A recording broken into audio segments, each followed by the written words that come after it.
PR வழங்குவது என்பது ஒரு லேசுப்பட்ட காரியமாக இல்லை. இதற்கு நிறைய ப்ரோசஸ் இருக்கிறது.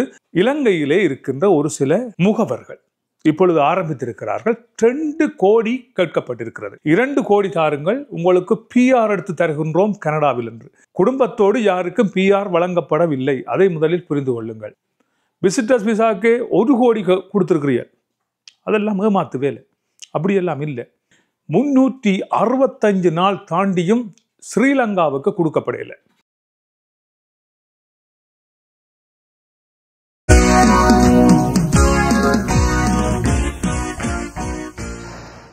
வணக்கம் உறவுகளே, மீண்டும் ஒரு காணொளியில் உங்களை சந்திப்பதை இட்டு மற்ற மகிழ்ச்சி கொள்கின்றேன். புலர்ந்திருக்கின்ற இந்த பொழுது உங்கள் எல்லோர் வாழ்விலும் நல்ல பொழுதாக இருக்க வேண்டும் என்று எல்லோருக்கும் பொதுவான இறைவனை பிரார்த்தித்துக் கொண்டு இன்றைய காணொளிக்குள் வரலாம் என்று நினைக்கின்றேன். யாராவது முதல் தடவையாக எனது காணொலியை பார்க்குறீங்கன்னு சொன்னால் தயவுசெய்து சப்ஸ்கிரைப் பண்ணி போட்டு பாருங்கோ. அப்போ தான் நான் போடுகின்ற காணொலி உடனுக்குடன் உங்களை வந்து சேரும். சரி உறவுகளே, இன்றைய காணொலியில் நாங்கள் பார்க்க போவது, அதாவது கனடாவிலே இடம்பெற்று வருகின்ற இந்த விசா நடைமுறை தொடர்பாக ஏற்பட்டிருக்கின்ற சில ஏமாற்று வேலைகள் தொடர்பாக உங்களோடு பேசப் போகின்றோம். அண்மையிலே நான் வெளியிட்ட ஒரு காணொலி இருக்கிறது. கனடாவிலே பிஆர் வழங்கப்படுகிறது என்று தெரிவித்திருந்தேன். அதாவது இங்கே பராமரிப்பு வேலைக்காக பிஆர் வழங்கப்படுகிறது என்ற விடயம் தெரிவிக்கப்பட்டிருந்தது. கனடாவிலே ஒரு வீட்டை பராமரிப்பதற்குரிய பராமரிப்பாளர்களை கனடா தேடுகிறது என்று நான் தெரிவித்திருந்தேன். அது சாதாரண வேலையாக அல்ல, உங்களுக்கு பிஆரோடு அந்த அனுமதி வழங்கப்பட்டிருக்கிறது என்பதை தெரிவித்திருந்தேன். இந்த பிஆர் வழங்குவது என்பது ஒரு லேசுப்பட்ட காரியமாக இல்லை. இதற்கு நிறைய ப்ரோசஸ் இருக்கிறது. படிப்படியாக நீங்கள் அவற்றையெல்லாம் செய்து வர வேண்டும் என்பதையும் நான் உங்களுக்கு தெரிவித்து இருந்தேன். அதை பார்க்காதவர்கள் எனது முதல் காணொளிகள் போய் பார்த்தீர்கள் என்றால் தெரியும் எப்படி நீங்கள் அந்த அப்ளிகேஷன் எல்லாம் செய்ய வேண்டும் என்று சொல்லியிருக்கிறேன். அப்படி தெரியாதவர்கள் நீங்கள் canada.ca போயிட்டு எந்த ஒரு விடயமும் நீங்கள் canada.ca பார்த்துக்கொள்ளலாம். இந்த canada.ca தான் சகல விடயங்களும் பரிமாறப்படும். அதாவது கனடாவில் எப்படி ஒர்க் பர்மிட் எடுக்கிறது, எப்படி ஸ்டூடெண்ட் விசா எடுக்கிறது, என்னென்ன நடைமுறைகள் கனடாவில் இருக்கோ, எந்த விசா என்றாலும் நீங்கள் அதில் போய் பார்த்துக்கொள்ளலாம். என்ன நடைமுறைகள் இருக்குன்றதை நீங்கள் பார்த்துக்கொள்ளலாம். உங்களுக்கு தெரியாத விடத்து, உங்களுக்கு ஆங்கிலம் அல்லது பிரெஞ்சு தெரியாத விடத்து நீங்கள் அதை கூகுள் டிரான்ஸ்லேட் செய்து பார்த்து கொள்ளலாம். சரியான தமிழிலே அது தரப்படும். இப்பொழுது கூகுள் எல்லாம் நிறைய அப்டேட்ஸுகள் வந்து கூகுள் சரியான டிரான்ஸ்லேட்டை உங்களுக்கு தரும். அப்போ நீங்கள் என்ன செய்யணும்னு சொன்னால், உங்களுக்கு ஆங்கிலம் தெரியலைன்னு சொன்னால், இதுதான் நடக்கிற பெரிய பிரச்சனை. ஆங்கிலம் தெரியாமல் ஒருவரிடம் உதவிக்கு போகின்ற போது அவர்கள் உங்களை ஏமாற்ற முற்படுகிறார்கள். எனவே நீங்கள் என்ன செய்யுங்கன்னு சொன்னால், உங்களுக்கு ஆங்கிலம் தெரியவில்லை என்று சொன்னால் நீங்கள் கூகுள் டிரான்ஸ்லேட்டை பயன்படுத்தி அதில் என்ன சொல்லி இருக்கணும் என்றதை நீங்கள் வடிவாக பார்த்து கொள்ளலாம். அதன் பிற்பாடு நீங்கள் இன்னொருவரிடம் உதவி தேவை என்றால் கேட்டுக்கொள்ளலாம். அதாவது இதன் பின்னணியில் என்ன நடைபெற்றிருக்கிறது என்பதை தான் இன்றைக்கு நாங்கள் பார்க்க போகிறோம். அதாவது கனடாவிலே பிஆருடன் விசா வழங்கப்படுகிறது. 2750 பேருக்கு மட்டுமே இது வழங்கப்படுகிறது. அதை முதலிலே கருத்திலே வைத்துக் கொள்ளுங்கள். 2750 பேருக்கு. இது கூடுதலான ஆட்களும் அல்ல, குறைந்த தொகையும் இல்லை. 2750 பேருக்கு வழங்கப்பட போகிறது. அதில் உள்ளுக்குள்ளே, அதாவது கனடாவிலே வசித்து வருபவர்களுக்கு முன்னுரிமை அடிப்படையிலே வழங்கப்பட போகிறது. அதன் பிற்பாடுதான் வெளிப்புறத்திலே அவர்கள் ஆட்களை தேடப் போகிறார்கள். அதுவும் இலங்கை போன்ற நாடுகளுக்கு இப்பொழுது அது வழங்குவது மிக மிக குறைவாகி இருக்கிறது. அதை புரிந்து கொள்ள வேண்டும். இலங்கைக்கு வழங்குவது மிக மிக குறைவு என்று ஏன் சொல்கின்றேன் என்று சொன்னால், ஏற்கனவே இந்த நாட்டிலே வந்து பராமரிப்பு தொழில் செய்கின்ற ஒரு சில நாட்டவர்கள் இருக்கிறார்கள். கேரளாவை சேர்ந்தவர்கள், மெக்சிகோவை சேர்ந்தவர்கள், பிலிப்பைன்ஸ் நாட்டை சேர்ந்தவர்கள். அப்படியானவர்களுக்கு முன்னுரிமையில் கொடுக்கிறார்கள். ஏன் என்று சொன்னால், அவர்கள் திறமையானவர்கள் என்று இந்த நாடு அவர்களை அடையாளப்படுத்தி இருக்கிறது. இந்த நாட்டிலே அந்த வேலை செய்பவர்கள் மிகுந்த திறமைசாலிகளாக, அந்த வேலையில் நுணுக்கங்களை அறிந்தவர்களாக, அந்த வேலைக்குரிய தரமான சான்றிதழ்களை வைத்திருப்பவர்களாக அவர்களை பார்த்து கொள்கிறார்கள். சரி, இது இப்படியே இருக்கட்டும். இதன் பின்னணியில் என்ன ஏமாற்று வேலை நடைபெறுகிறது என்பதை பார்த்துக் கொள்வோம். இலங்கையிலே இருக்கின்ற ஒரு சில முகவர்கள் இப்பொழுது ஆரம்பித்திருக்கிறார்கள். 2 கோடி கேட்கப்பட்டிருக்கிறது. 2 கோடி தாருங்கள், உங்களுக்கு பிஆர் எடுத்து தருகின்றோம் கனடாவில் என்று. சாதாரண விசிட் விசாவுக்கே 1 கோடி கேட்டவர்கள் இப்பொழுது 2 கோடி கேட்க ஆரம்பித்திருக்கிறார்கள். 2 கோடி தாருங்கள், உங்களுக்கு குடும்பத்தோடு பிஆர் எடுத்து. நிச்சயமாக அது இல்லை. குடும்பத்தோடு யாருக்கும் பிஆர் வழங்கப்படவில்லை. அதை முதலில் புரிந்து கொள்ளுங்கள். ஒருவருக்கு மட்டுமே பிஆர் வழங்கப்படுகிறது.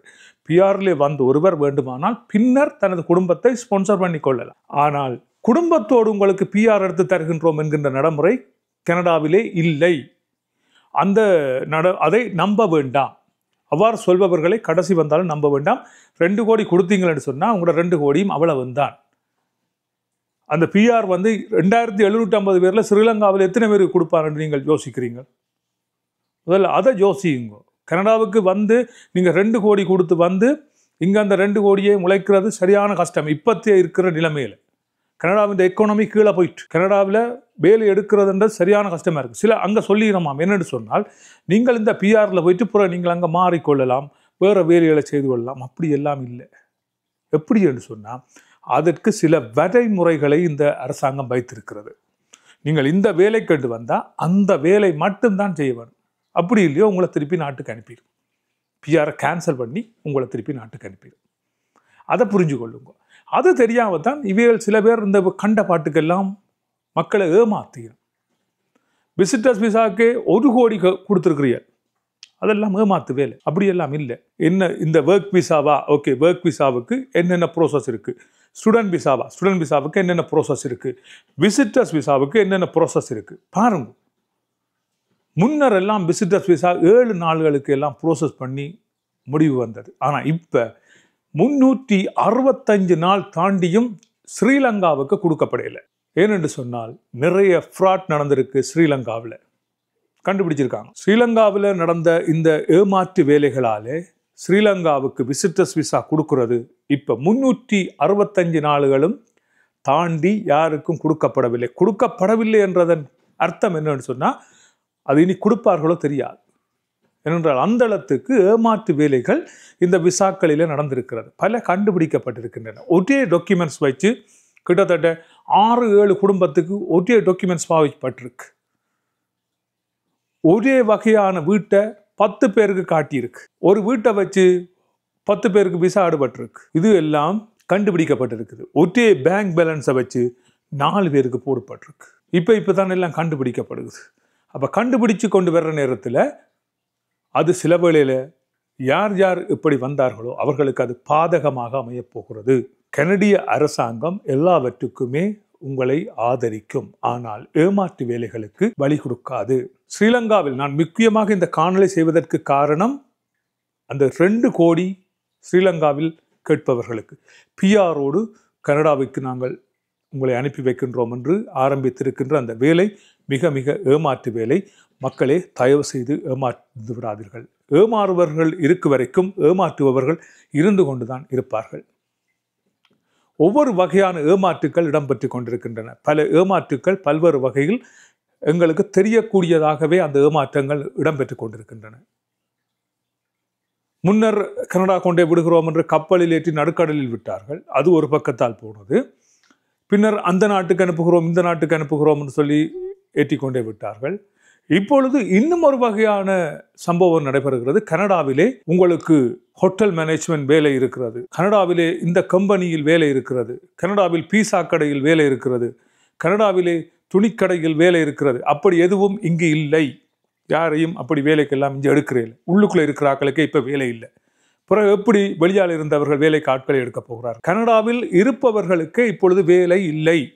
அதை முதலில் புரிந்து கொள்ளுங்கள். வெளியால் இருந்து யாரையும் இப்போதைக்கு எடுக்க மாட்டார்கள். இந்த ஒர்க் பெர்மிட் எடுத்து தாரம் என்று சொல்லி சில பேர் சொல்கிறதான, எனக்கு சில பேர் தொலைபேசி எல்லாம் எடுத்திருக்கீங்க. ஒர்க் பெர்மிட் எடுத்து தாரமெண்டானா அவர் சொல்கிறார், இவர் சொல்கிறார். அப்படியெல்லாம் இங்கே இல்லை. ஒர்க் பெர்மிட் எடுக்கலாம், ஆனால் இப்போத்தைய சிச்சுவேஷனில் எதுவும் எடுக்க முடியாது. ஏற்கனவே ஒர்க் பெர்மிட் முடிஞ்ச ஆக்களை கனடா நாடு கடத்தி கொண்டிருக்குது. நேற்றைய காணொலியிலையும் சொல்லியிருக்கிறேன் உங்களுக்கு. நான் ரிஜெக்ட் பண்ணப்பட்ட ஆக்களை நாடு கடத்தி கொண்டிருக்கு. 2019ஆம் ஆண்டிலிருந்து இங்கே ஒர்க் விசாவில் வந்தாக்கள், ஸ்டூடெண்ட் விசாவில் வந்தாக்கள், விசிட்டர்ஸ் விசாவில் வந்தாக்கள் எல்லாம் இங்கே நிறைஞ்சு போய் இருக்கணும். அப்போ இவைகளை எல்லாத்தையும் ஒரு கரை கண்டு தான் கனடா அதுக்கு பிற்பாடு வேலைக்கு ஆட்களை வேணும் என்று அடுக்கும். முன்னைய மாதிரி கனடா இல்லை. முந்தி நீங்கள் வந்தீங்கள் என்று சொன்னால் இங்கே சாதாரணமாக வேலைகளை எல்லாம் எடுத்துக்கொள்ளலாம். இப்பொழுது இங்கு பிறந்த கனடியர்களுக்கே வேலை இல்லை. அதிலும் குறிப்பாக நாங்கள் இருக்கின்ற இந்த கியூபெக் மாநிலம் பிரெஞ்சு மொழி பேசுகின்ற மாநிலம். பிரெஞ்சு மொழி கட்டாயம் தெரிந்திருக்க வேண்டும். வீட்டு பராமரிப்புக்கு வருபவராக இருந்தால் உங்களுக்கு ஓரளவு கண்டாலும் பிரெஞ்சு மொழி தெரிஞ்சிருக்க வேண்டும். வேறு சொன்னால் இங்கு இருக்கின்ற அந்த நீங்கள் போகின்ற வீட்டு பராமரிப்பாளர்கள் பிரெஞ்சு மொழி பேசுபவர்களாக இருப்பார்கள். அவர்களுக்கு ஆங்கிலம் தெரியாது. நீங்கள் 2 கோடியை கொடுத்து வந்து என்ன தமிழிலா பேசப் போகிறீர்கள்? அவர்கள் ஏமாந்து விடாதீர்கள். திரும்ப திரும்ப சொல்கிறேன், இதெல்லாம் ஏமாற்று வேலை. ஏமாந்து விடாதீர்கள். அதை விட இன்னும் ஒரு ஏஜென்ட் ஒருவர் ஆரம்பித்திருக்கிறார். என்னவென்று சொன்னால், சிங்கப்பூரிலே ஹோட்டல் மேனேஜ்மெண்ட் படிப்பித்து பின்னர் கனடாவுக்கு வேலை எடுத்து தருகிறோம் என்று. அவர் என்ன செய்வார் என்று சொன்னால், உங்களை கொண்டு போய் சிங்கப்பூரிலே ஒரு ஹோட்டல் மேனேஜ்மெண்ட் படிப்பதற்குன்னு சொல்லி உங்களுக்கு விசா எடுத்து சிங்கப்பூருக்கு உங்களை அனுப்பிவிடுவார். அதற்கு ஒரு தொகை பணத்தை வேண்டிக் கொள்வார். அதோடு அவரது வேலை முடிந்துவிடும். சிங்கப்பூரில் நீங்கள் 3 வருடமோ 4 வருடமோ ஹோட்டல் மேனேஜ்மெண்ட் சொல்லி அங்கே போய் ஹோட்டலில் வேலை செய்து போட்டு நீங்கள் திரும்பவும் இங்கே வந்து பார்த்தா அந்த முகவரும் இருக்க மாட்டார், அந்த ஆஃபீஸும் இருக்காது. ஏமாந்தவர்கள் தெரிவித்த கருத்துக்கள் இவையாக இருக்கின்றன. நல்லது உறவுகளே, தயவு செய்து இந்த கனடா விசா என்பது இப்பொழுதைக்கு எதுவும் இல்லை. அதைத்தான் உங்களுக்கு தெரிவிக்கிறேன். கனடா விசா தற்போது எதுவும் இல்லை. ஏமாந்து விடாதீர்கள். திரும்ப திரும்ப சொல்கிறேன், ஏமாறுபவர்கள் இருக்கும் வரைக்கும் ஏமாற்றுபவர்கள் இருந்து கொண்டுதான் இருப்பார்கள். இதே போல பலரது ஏமாற்று வேலைகள் இந்த யூடியூப் சேனலிலே நான் போட்டு உடைப்பதற்கு இருக்கிறேன். வயதானவர்களை ஏமாற்றுபவர்கள், சென்டிமெண்ட் சொல்லி ஏமாற்றுபவர்கள், இப்படி பலரது விடயங்கள் என்னால் ஆராயப்பட இருக்கின்றன. நல்லது உறவுகளே, மீண்டும் மற்றொரு காணொளியில் சந்திக்கலாம். அதுவரை அன்பு வணக்கங்களை கூறி விடைபெற்றுச் செல்கின்றேன். நன்றி, வணக்கம்.